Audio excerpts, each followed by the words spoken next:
The grand chamber of the Galactic Council was a place of history and power. Built on a vast station that floated between the borders of 100 different worlds, towering crystal walls reached high above, shimmering with faint starlight from the void outside. Rows of long tables curved in a great circle, each one reserved for a different species. Banners of alien empires hung from the ceiling, showing colors, symbols, and shapes from across the galaxy. It was the day of the emergency meeting. It's called by the Council High Chair. The reason was simple, yet dangerous: the so-called human problem. For months, whispers had spread between systems, stories that humans were not to be trusted, that they were growing in number, building new colonies faster than other species expected, and perhaps even preparing for war. Most delegates did not believe humans had the strength for it. The chamber filled quickly, alien leaders arriving in ships of silver, gold, and living crystal. Some floated in anti-gravity chairs, others walked with insect legs or slithered with scales. There were beings of light, beings with wings, and beings wrapped in armor that looked more like walking fortresses. Every species with power had sent someone to speak. At the far side of the room sat Admiral Kane, the human representative. He wore the plain black uniform of the Terran Fleet, a sharp contrast to the bright and heavy robes of the others. His hair was short, his expression calm, and his dark eyes seemed to measure the room like a tactician studying a battlefield. Though he sat silently, his presence carried weight. Dravik, leader of the Dravari Empire, was one of the tallest in the room. His skin was covered in silver scales that reflected the council lights. His long claws tapped the table as he leaned forward, a grin on his reptilian face. "Humans," he began, his voice deep and slow. "We are wasting time even speaking of them. They have no fleets worth fearing. Their ships are outdated, their weapons small." His words drew a ripple of amusement from other delegates. Several laughed openly, their voices echoing against the crystal walls. An insectoid queen clicked her mandibles in agreement. A floating gas being released a sharp hissing sound that was its form of laughter. "Perhaps we should give the humans a seat in the children's wing," one delegate joked. The room chuckled again. Kane did not move. He did not argue. Instead, he sat with his hands folded, watching. His calmness seemed strange to some, irritating to others. "Are you sure about that?" Kane finally said, his voice low but cutting through the noise. His tone carried no anger, only certainty. The laughter slowed. Some eyes turned to him. Dravik leaned back and smirked. "What are you implying, human?" Kane tilted his head slightly. "Only that you've made a very large assumption, and large assumptions can be dangerous." The pause after his words was deliberate, long enough for unease to slip in. The high chair, an ancient being of blue crystal, tried to steer the meeting back. "We are here to decide if the human colonies will be limited. The question is whether they have the strength to resist such a decision." Before Kane could answer, Dravik laughed again, louder this time, the sound sharp and mocking. "Strength? I've seen their fleet, a few patrol craft and haulers pretending to be warships. Nothing more?" The silver-scaled alien waved a claw as if brushing the humans aside. Kane only smiled faintly. "You've seen what we wanted you to see?" His words were quiet but seemed to land with weight. Several alien leaders frowned, some shifting uncomfortably. The idea that humans might be hiding something was not one they liked to consider.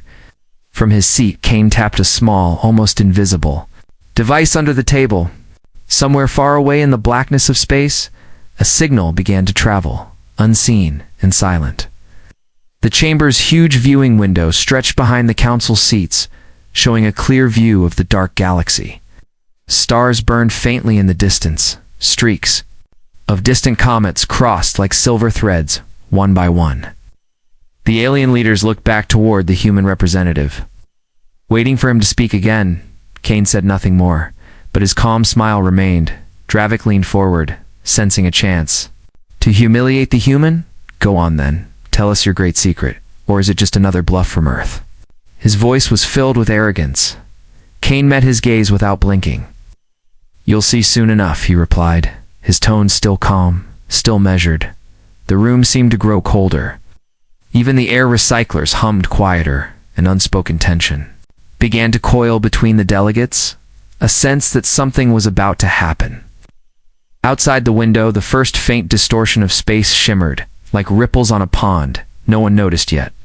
But the signal Kane had sent was already calling something from the darkness. Something the galaxy had not yet seen.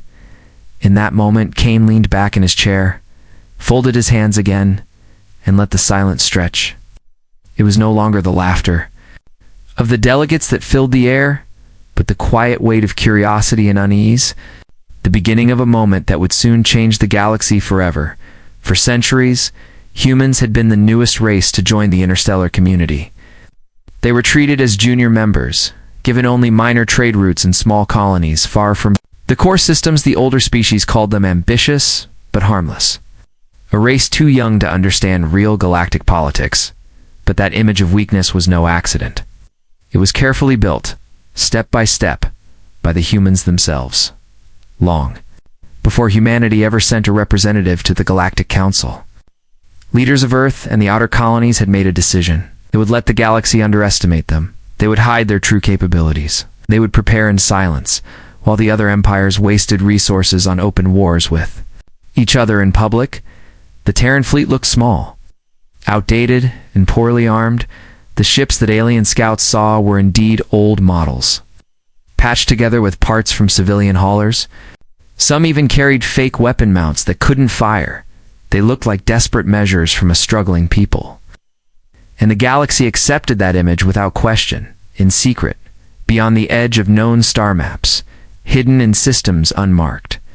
On any alien chart, the real Terran fleet waited. Massive shipyards were hidden inside hollowed-out asteroids. Entire star systems had been turned into training grounds, and deep within the blackness of space, the most advanced warships ever built by human hands stood ready.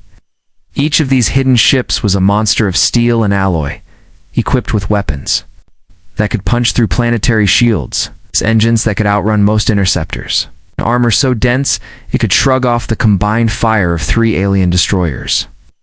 They were not ships for patrol, they were ships for ending wars. The alien empires had their own spies, of course, but humans were careful.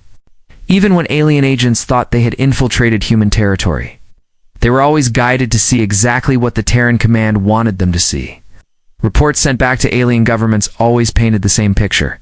Humans were a trading race with some military ships. But nothing worth fearing. That lie had saved humanity from countless early attacks. Kane knew this better than anyone. Admiral Kane had served in the Terran Fleet since before humans had full council rights. He had watched the galaxy dismiss humanity, watched them laugh, and he had smiled each time, because he knew the truth. He knew that deep in the Perseus Veil and the Shadow Rift sectors, entire fleets waited. Now, as he sat in the council chamber, hearing the laughter of alien delegates, he knew the time to reveal that truth had finally come, but he would not reveal it with words alone. Under the table, his fingers brushed against a small black control unit. It was linked to a communication array so secure that no alien system could trace it. Kane pressed the signal key once, and far away, in the dark between stars, the hidden fleets began to move. They had been on standby for years. Silent, engines cold, weapons offline to avoid detection. Now they came to life. Reactor cores roared awake, thrusters ignited, weapon systems powered up. The commanders of each fleet had been told only one thing in their encrypted orders: prepare for demonstration. Back in the council chamber, alien leaders continued their chatter. Dravik whispered something to the insectoid queen, both laughing. They thought Kane's calm was weakness. They thought silence meant surrender. Kane's eyes drifted to the huge viewing window behind the council seats. The darkness outside looked calm, but he knew that would change in minutes. The Terran fleet's approach was designed to be sudden and undeniable. They would emerge from Cloak right outside the council station, a place considered the safest and most neutral location in the galaxy. No fleet had ever dared to bring warships here. Kane intended to break that rule, not with an attack, but with a display. He thought of the years of work, the thousands of engineers who had built ships in secret, the pilots who had trained in unknown systems, the scientists who had developed weapons in hidden laboratories, all so that when the day came, humanity would not just be equal to the galactic powers, they would surpass them in the galaxy. Power was not given, it was taken. The signal had been sent. The pieces were moving. Soon the laughter in this room would die. Kane leaned back in his chair, letting the moment stretch.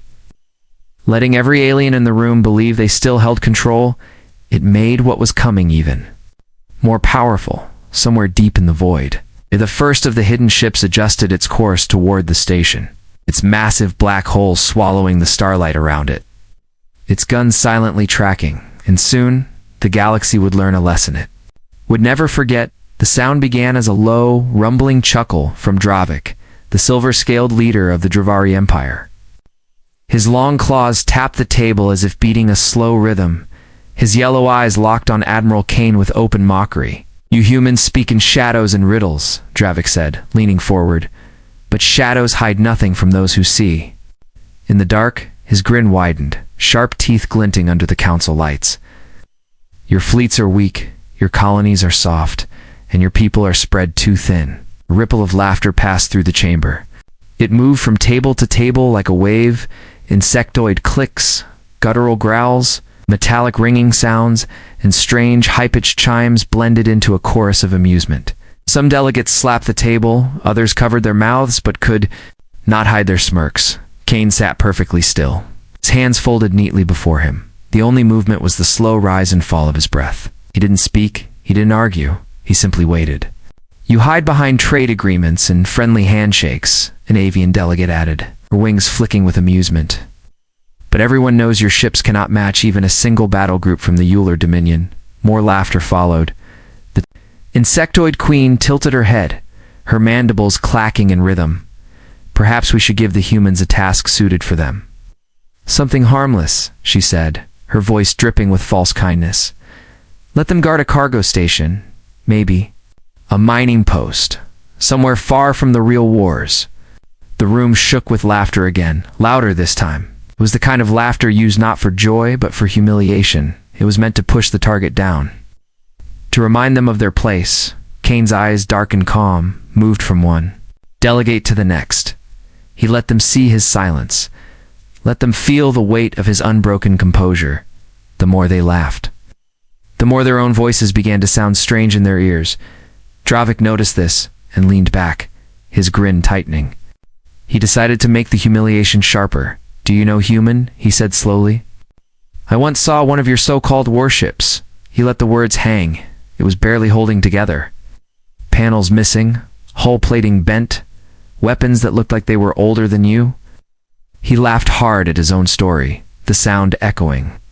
Against the crystal walls, more laughter joined him.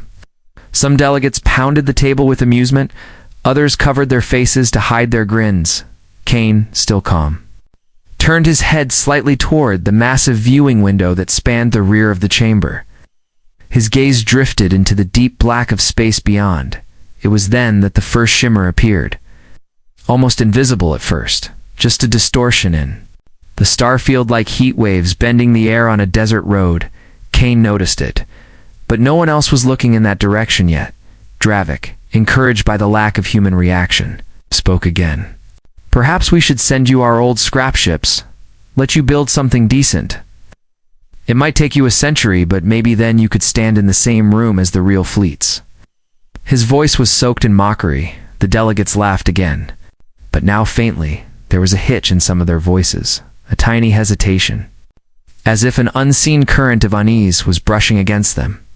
Outside the window, the shimmer grew larger, and then another appeared beside it, and another.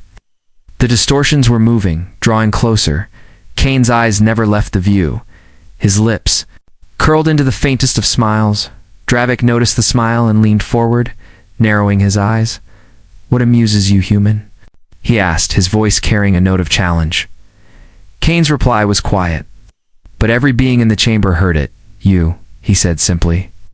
"And the fact that you're still laughing." A few delegates turned toward the window, curious, their laughter fading mid-breath. The distortions were now unmistakable, large shapes shifting in the darkness, each one blocking out the stars behind it. The insectoid queen clicked her mandibles nervously. The avian delegate's wings folded. Tightly, Dravik's grin froze, his golden eyes narrowing. "What is that?" a voice asked from somewhere in the chamber.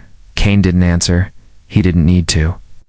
The truth was arriving on its own. The shapes outside were no longer just shadows. They were becoming solid. Vast holes of black alloy, drinking in the faint starlight, their edges lined with faint blue glows. One by one, the ships decloaked, each one larger than the next, their silhouettes like predators in the dark. The room was no longer filled with laughter, only the sound of air recyclers and the slow, heavy thud of alien hearts beating faster. Kane leaned back in his chair, his eyes still on the window, and let the silence do what no speech ever could. The age of mocking humanity was over. The galaxy was about to learn why. The first of the human warships slid into view like a shadow. Given form, its vast black hull blocking an entire cluster of stars. The ship was longer than any vessel most in the chamber had ever seen, 20 kilometers from prow to stern. Its armor made of a strange matte alloy that seemed to drink in the light around it. Every surface was built for war. Weapon ports lined the flanks in precise rows. Glowing faintly with the soft pulse of charged energy, great cannon barrels protruded. From reinforced turrets, some so large they could fire through the shields of a capital ship in a single shot along the ship's spine, missile silos sat sealed under armored plates, each one containing weapons powerful enough to erase a city. No banners marked its surface, no ornate crests. Only the dark metal and the glimmer of moving defense drones along its edges. It was a vessel with no need to declare who it belonged to. Its presence was enough. As the massive ship approached the station, the void behind it rippled again, and a second warship appeared, then a third, and then so many that the darkness seemed to twist and bend under their arrival. The Galactic Council chamber was silent now. The laughter that had filled it moments before gone as if it had never existed. Alien leaders turned toward the viewing window, eyes wide, mandibles frozen, wings drawn tight. No one spoke. Dravik's golden eyes narrowed as he leaned forward, his claws tightening against the table. "Impossible," he whispered, but the word felt hollow in the heavy air. The insectoid queen shifted in her seat, her antennae twitching rapidly. The avian delegate's feathers trembled against her will. Even the glowing gas being, who had no mouth or eyes, dimmed slightly. The human fleet was still growing more. Ships sliding out of cloak with silent menace. Destroyers, frigates, carriers, each one armed for planetary siege. They moved into formation without a sound, their blue engine flares forming perfect lines in the dark. It was not the chaotic rush of a force caught unprepared. This was precision, discipline, and mastery. Admiral Kane sat unmoving, watching the scene unfold through the great window, his expression calm, but deep inside. He knew every movement outside was the result of decades of hidden work, the culmination of a plan that had begun before most of these alien delegates had. Ever heard of humanity? A faint vibration ran through the station's structure as the flagship drew close. It's not from its weapons, but from the sheer gravitational mass of the colossal vessel. It moved slowly with the confidence of something that had no need to hurry from the chamber floor. The alien delegates could see details now, the defensive plating that overlapped like a predator's scales, the long rows of point defense guns ready to swat down anything that dared approach, the massive hangar doors capable of releasing entire wings of fighters in seconds. Dravik tore his gaze from the window and looked at Kane. "What is this?" he demanded, his voice quieter than before. "This is not the fleet we've seen." Kane's reply was steady, his tone almost casual. "No, this is the fleet you were never meant to see." Gasps rippled through the chamber. Outside the human ships held position, not moving closer, not opening fire. Their silence was louder than any threat. They were close enough that the Council Station's defense systems had already locked onto them. But every alien in the room knew, if a battle started here, it would last seconds, and the station would be gone. The high chair, the ancient, crystalline being, finally spoke, its voice like the ringing of distant bells. "Admiral Kane, why bring such force to this place?" Kane didn't look away from the window. "To end the lies," he said, "to remind the galaxy that peace is not weakness, and that some boundaries should never be crossed." The delegates shifted uncomfortably. The words landed heavy. Through the window, the flagship began to rotate slowly, revealing its underbelly, and with it, rows of heavy bombardment cannons, each one large enough to tear apart a moon's crust. This was not a ship meant for show. It was built to destroy worlds if needed. The sight sent another wave of silence through the chamber, the kind of silence that comes when every mind present realizes the same truth at the same time. Kane finally turned from the window, meeting the eyes or the alien equivalent of each delegate in turn. You've spent years laughing at humans, mocking our fleets, speaking of us as children playing at war. His voice stayed calm. I wanted you to see what we've been building while you were laughing. The avian delegate's wings sagged, the insectoid queen's antennae lay flat. Dravik's claws slowly retreated from the table's edge. The sky outside had changed. And with it, so had the balance of the galaxy. The chamber felt colder now. Though the temperature had not changed, the weight of what hung outside the viewing window pressed down on every mind present. It was the silence of fear, the silence of sudden understanding. Moments ago, the hall had been filled with arrogant voices and mocking tones. While those same delegates sat still, their bodies tense, their eyes locked on the black wall of warships that hung in the void. Each vessel a shadow against the stars, each one carrying enough firepower to burn a continent. No one dared to speak first. The echoes of their earlier laughter seemed almost shameful now, like the sound of a child mocking a predator before realizing its teeth were inches away. Admiral Kane remained seated, his hands folded neatly in front of him, his calm face unchanged. It was as though this moment was not a surprise to him, as though he had known from the very start exactly how the meeting would end. Dravik, the silver-scaled leader who had laughed the loudest, shifted in his seat, his claws flexing against the polished table. His golden eyes darted between Kane and the ships outside. The proud curl of his mouth was gone, replaced by a thin, hard line. Finally, the high chair broke the silence, its crystalline voice softer than before. Admiral Kane, is this a threat? The question trembled faintly, though the high chair tried to keep it hidden. Kane's eyes moved slowly toward the ancient being. No, he said, his voice steady. A threat is a promise of harm if conditions are not met. He paused for a long moment, letting the room hold its breath. This is a fact. A ripple of unease moved through the delegates, outside the window. The human flagship remained perfectly still, its weapon ports glowing faintly, its hull casting a cold shadow over the station. The rest of the fleet was locked in formation.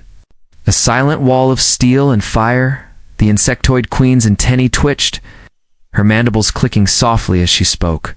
Why reveal this now? Her tone was cautious, not mocking. Kane's gaze shifted to her, because the Council was preparing to limit human expansion. To take from us the colonies we've worked for, he said. You made your decision thinking we were weak. I'm here to show you that such a decision would be unwise. His words were calm, but they cut deep. The delegates shifted in their seats, exchanging uneasy glances. The sound of armor plates creaking under nervous movement filled the air. Dravik leaned forward slightly, though his arrogance had faded. You've hidden this fleet for years, he said slowly. You've deceived the Council. Kane did not look away. We have protected ourselves, he replied. And we have done so without striking first, without provoking war. He leaned in slightly, his voice still low. Ask yourself how many of your own empires could claim the same restraint if they had this power. The question hung in the air like a blade. No one answered, because everyone knew the truth. The avian delegate, her wings drooping low, spoke in a quiet voice. If this fleet is as powerful as it appears, what is it capable of? Kane's eyes flicked briefly, toward the window, then back to her. Capable enough that, if Earth were attacked, the aggressor would not survive the weak, he said, his tone matter of fact, not boastful. Capable enough that no one in this chamber will ever again speak of limiting our right to exist. The silence deepened. Through the window, the human flagship slowly rotated, revealing more of its underbelly, massive bombardment cannons glinting in the faint starlight, missile bays sealed under armored plates, drone hangars bristling with autonomous attack craft. The sight was deliberate, a slow, controlled display of strength, one by one. The delegates lowered their gazes. The room no longer felt like a council chamber. It felt like a battlefield where one side had already won before the first shot. was fired. Kane finally stood, the movement small but commanding. "This meeting will not continue as it began," he said, his voice carrying to every corner of the vast room.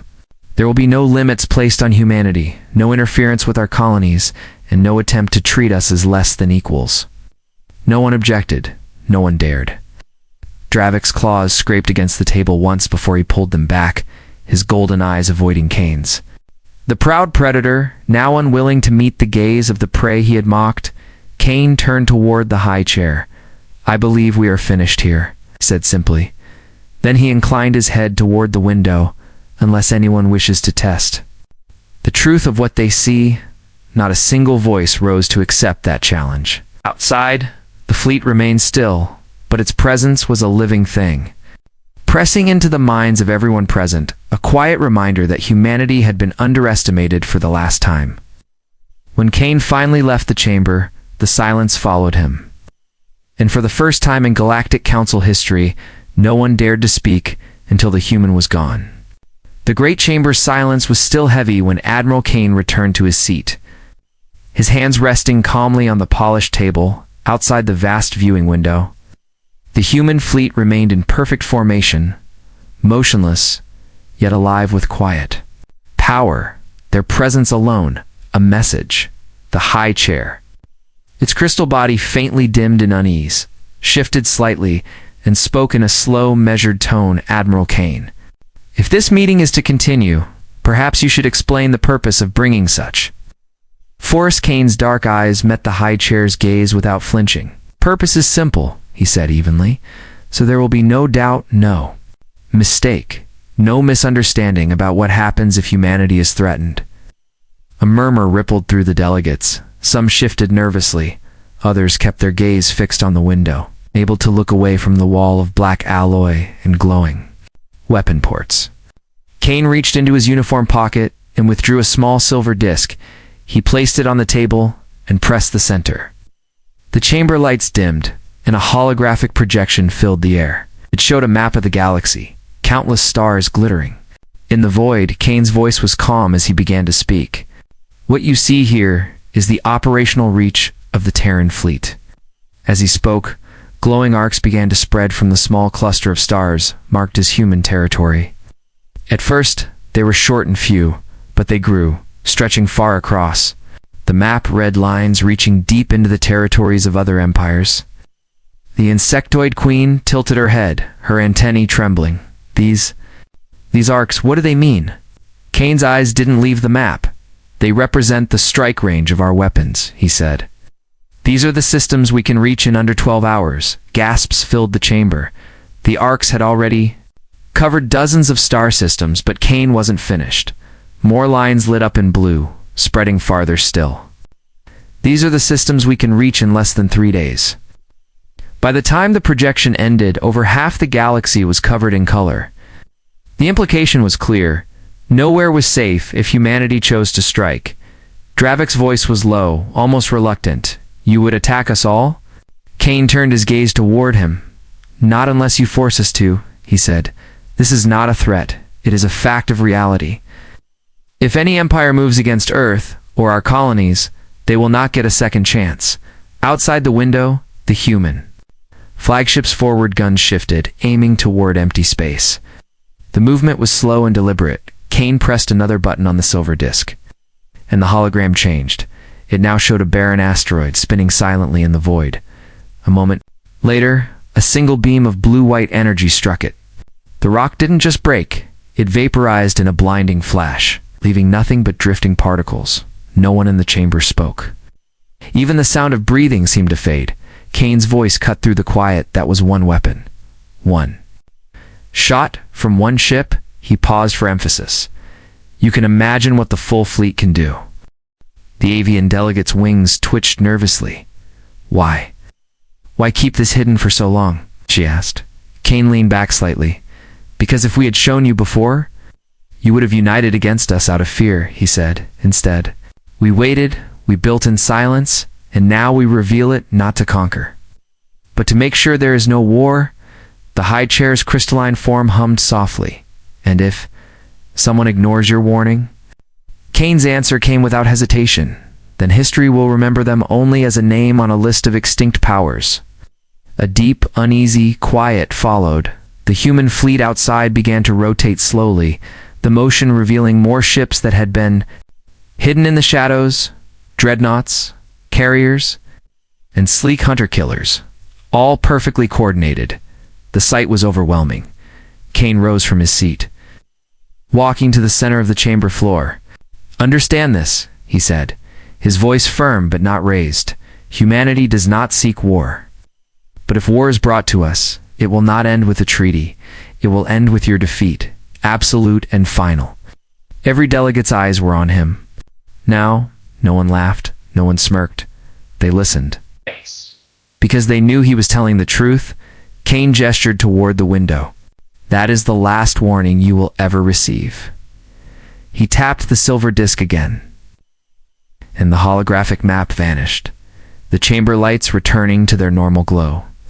Yet the weight of what they had seen remained, pressing on every mind present. In the silence that followed, the human fleet outside stayed in place, waiting for their admiral's signal, like a pack of predators held on a tight leash, ready to strike if released. The message was clear. It did not need to be repeated. The chamber felt different now. The weight of the human fleet's presence outside had changed the air itself. No one leaned back casually. No one whispered to their neighbors. All eyes followed Admiral Kane as he slowly returned to his seat, every step measured, every movement. Calm, the delegates, who only an hour ago had mocked and laughed, now sat in uneasy stillness.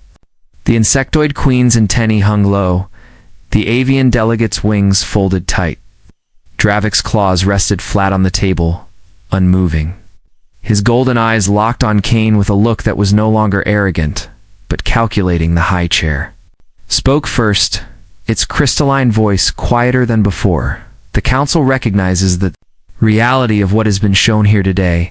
The words seemed chosen with care, "and will reconsider any measures previously aimed at limiting human expansion."